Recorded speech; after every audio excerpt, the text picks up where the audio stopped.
For 20 years, King Ira ruled Babylon, transforming it into a city of strength and prosperity. His victories, fortified walls, and the divine might of the Blazefrost celestial sword ensured his people's safety and enemies' fear. Yet beneath this outward success lay a storm of longing and regret, a pain that had festered since the day Bel-Shaltinana, the priestess he loved, returned to her temple to serve the gods, leaving him to rule alone. The years only magnified Ira's yearning. Bel-Shaltinana became a legend in Babylon, celebrated for her beauty, piety, and devotion. But Ira alone knew the sorrow she carried, a sorrow that mirrored his own. Though the demands of kingship occupied him, his thoughts often wandered to her, to the life they had never shared. One day, word reached Ira that Bel-Shaltinana had fallen gravely ill. The news struck him like a mortal blow. He abandoned his royal duties and hurried to the temple, the city seeming to hold its breath as he made his way through its streets. At the temple, Ira found her lying on a simple bed, her once vibrant hair turned silver, her eyes dimmed by illness. Yet to him, she was still a vision of grace and beauty. He knelt beside her, trembling, as he took her cold hand in his. She stirred and opened her eyes, meeting his gaze. "Ira," she whispered, her voice faint but laden with emotion. "You came." "I will always come for you," he replied, his voice thick with suppressed tears. Her lips curved into a faint, wistful smile. "Ira, there is something I must tell you, something I should have told you long ago." His heart tightened as he asked, "What is it?" Gathering her strength, she confessed, "I loved you, Ira. From the moment I first saw you, I loved you. But my love for the gods, it was too great. It consumed me, demanded everything I had, and I could not allow myself to love you as I wished. I forced myself to be indifferent, to distance myself from you, but it was the hardest thing I ever did. You were my only love, Ira." The weight of her words hit Ira like a tidal wave.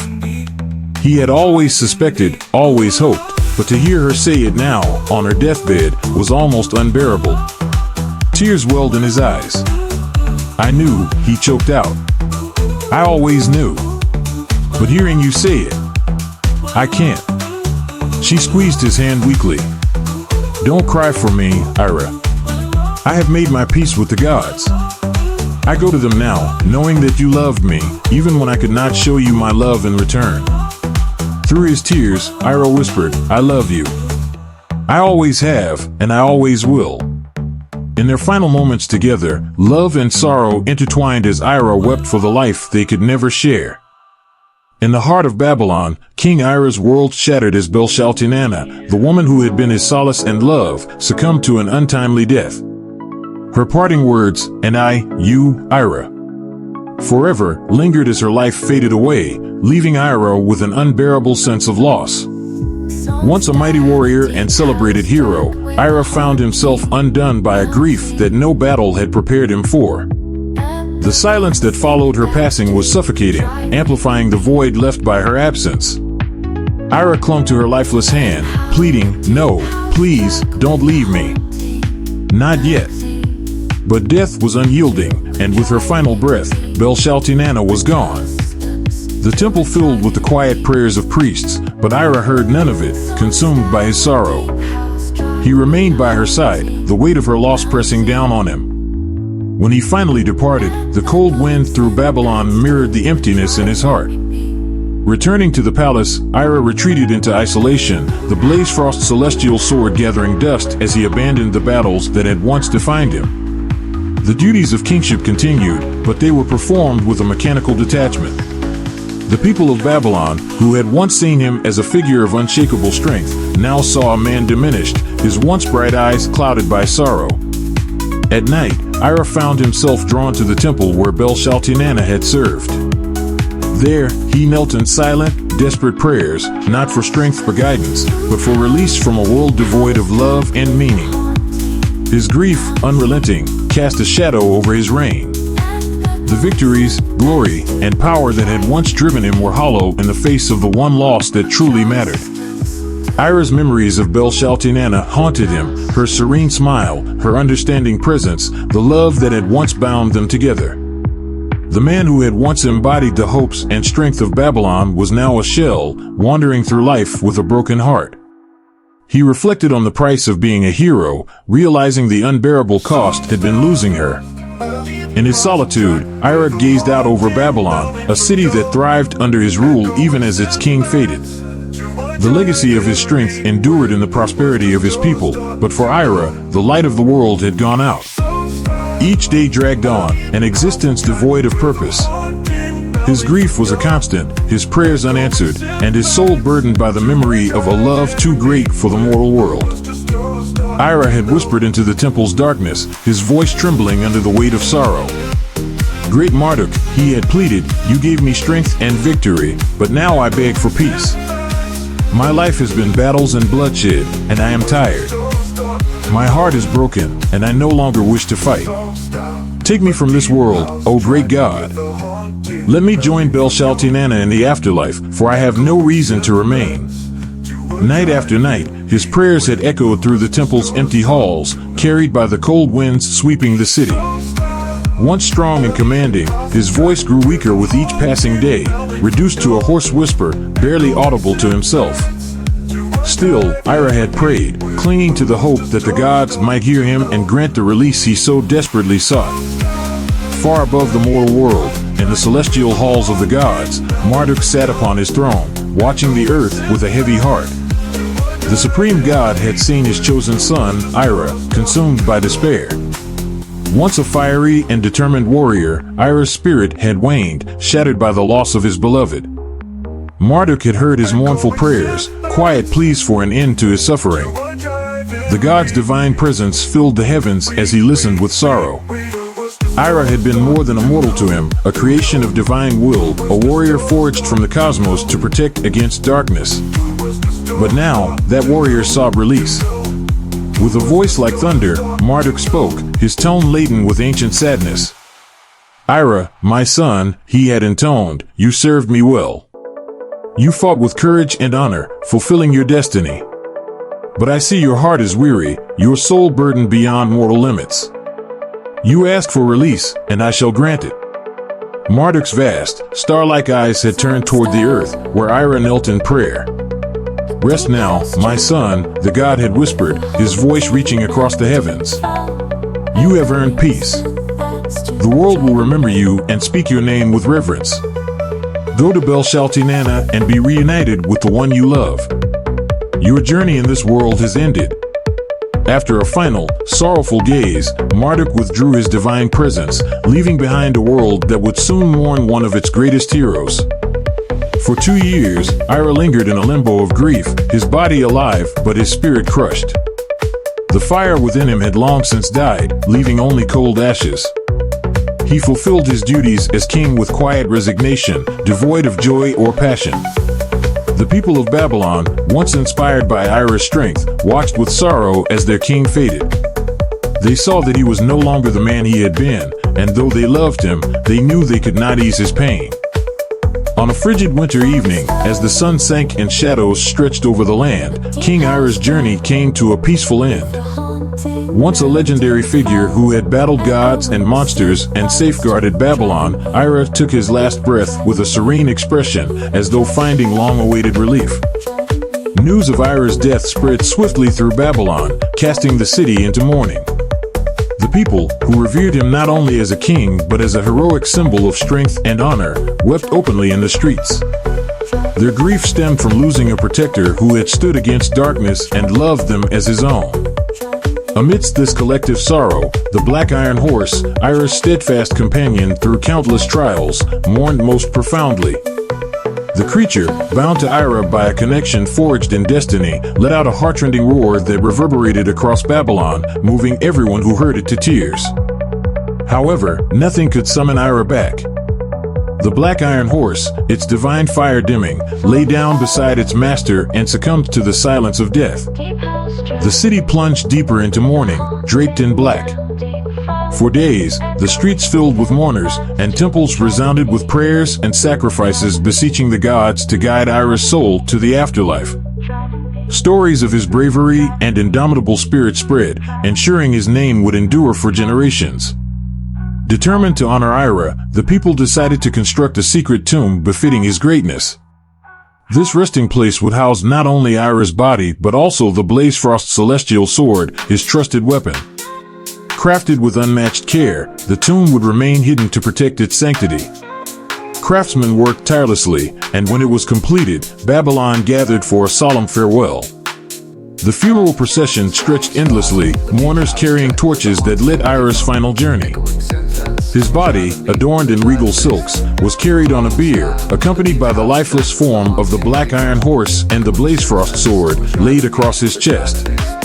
As the tomb was sealed, the people wept, their grief mingled with pride for a king who had given his all.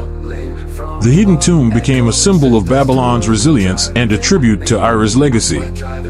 High above, Marduk, creator of Ira, observed the mourning with heavy sorrow. To the god, Ira was more than a warrior, he was a beloved creation, akin to a son. Watching the procession, Marduk whispered, "You have done well, my son. You fulfilled your destiny with honor. The world will remember your name, but I will miss you dearly. You were my greatest creation, my greatest pride." With those words, Marduk's gaze lingered on Ira's tomb, a testament to the warrior's courage, sacrifice, and the profound bond between mortal and divine. Ira's legacy was sealed in both the hearts of his people and the heavens above. The supreme god's voice, filled with a deep and ancient sadness, had echoed through the divine halls, a lament for the loss of a son who had given everything for the world. Though Marduk had known that Ira's soul was at peace, reunited with Belshaltinana in the afterlife, the god could not help but feel the weight of his absence. Even gods, in their infinite power and wisdom, had not been immune to sorrow. In that moment, Marduk had known he would carry Ira's memory for eternity, a reminder of the love, courage, and sacrifice that defined his greatest creation. As years passed, Ira and his faithful black iron horse became legends. The people of Babylon, prospering under new rulers, never forgot the protector who stood as a beacon of hope. Songs and stories celebrated his deeds, ensuring his memory endured for generations. His hidden tomb, known only to a few, became a symbol of Babylon's resilience and a place of pilgrimage to honor the king who gave everything for his people. Ira's legacy had been more than battle and bloodshed. It symbolized love, sacrifice, and heroism, ensuring his name would remain a beacon of hope. As centuries passed, Babylon declined, its splendor overshadowed by rising empires. The city stood as a relic, crumbling and abandoned. Yet ambition thrived. Across the Persian Empire, Alexander of Macedon emerged, determined to reshape history.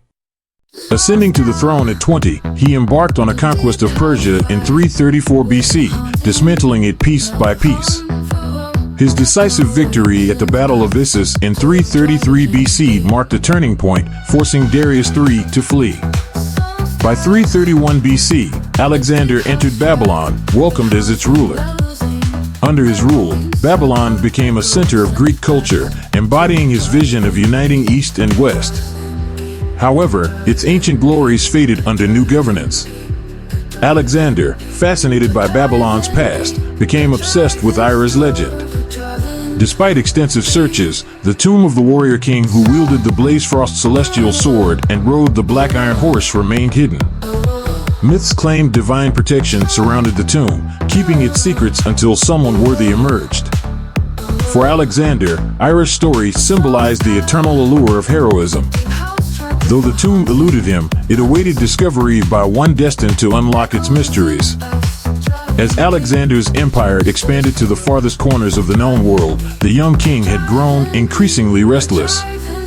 The victories that had once filled him with pride brought only unease, as if an unseen force pursued him. By 323 BC, Alexander returned to Babylon, weary from years of campaigning. The city, once vibrant and magnificent, had declined under Greek rule, its walls crumbling and its temples silent. Amid Babylon's decay, Alexander began experiencing strange visions. At night, a shadowy figure appeared in his dreams, speaking in an incomprehensible language filled with malice. The figure always whispered one name, Bree. These visions consumed Alexander, making him paranoid and distrustful, eroding his confidence. In June 323 BC, Alexander's health suddenly deteriorated. Racked with headaches, fever, and delirium, he grew weaker each day. On his deathbed, surrounded by generals, Alexander uttered his final word, "Bree." The room fell silent, his generals exchanging uneasy glances as the king's soul departed, leaving behind a fractured empire. Without his leadership, the Greek Empire fragmented into warring territories, and Babylon, once the center of his empire, fell into ruin. Even as Babylon decayed, the tomb of Ira, the legendary king who had once defended the city, remained hidden. Its exact location was lost, but its legend endured, tied to whispers of Ira's heroism and the dark force he had fought. Over the centuries, the memory of Ira faded into obscurity, with Babylon reduced to rubble. In modern times, Dr. Foster's archaeological team sought to uncover Ira's tomb. However, the earth seemed to resist their efforts, the compacted sand and rock thwarting progress. Local workers, frightened by rumors of curses, muttered about spirits guarding the site. Dr. Foster reassured them, but the unease remained palpable. The tomb, locked beneath layers of time, kept its secrets, as if waiting for a worthy discoverer. Somewhere in the shadows, the name Bree still lingered, an ominous reminder of the dark forces that had once threatened the world. After days of grueling excavation, the diggers uncovered a massive stone door buried deep in the earth. The discovery sent waves of excitement through the team, though it was tempered by exhaustion and an eerie sense of foreboding. The door, carved from a single stone slab, bore intricate symbols that baffled the archaeologists. Dr. Emily Carter studied the carvings closely. "These symbols, they don't match any known Babylonian scripts," she observed in awe. "This might be much older than we thought." "How do we get it open?" asked Dr. Michael Torres, his impatience evident. The mystery of what lay behind the door gnawed at them all. Dr. Jonathan Pierce searched the surface for a hidden latch, insisting there has to be a way. Doors like this don't just exist for no reason. Despite their efforts, using levers, pulleys, and brute force, the door remained immovable, as though it were fused to the earth. Uneasy workers refused to approach it, whispering prayers and casting fearful glances at the stone. Yet, the archaeologists pressed on, driven by the belief that they stood on the verge of a monumental discovery. They were determined to unlock the secrets that could redefine history.